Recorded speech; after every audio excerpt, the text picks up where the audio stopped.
সাল্লাম বলেছেন, একজন মুমিনের পায়ে যদি একটা কাঁটা বিঁধে, চলতে চলতে একটা কাঁটা বিঁধে, এর বিনিময়ে আল্লাহ পাক তার গুনাহগুলো মাফ করে দিবেন।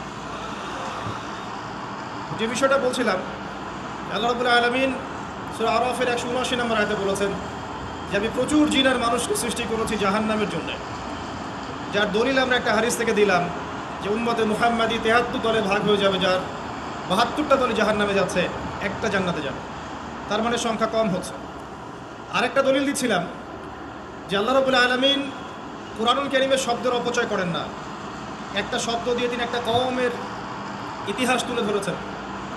যেমন যুলকারনাইন যাচ্ছিলেন পূর্ব দিকে, যেতে যেতে একটা কওমকে দেখলেন যে কওমের সূর্যের আলো থেকে বাঁচার মতো প্রযুক্তি জানা ছিল না, এতই মানবেতর জীবনযাপন করত।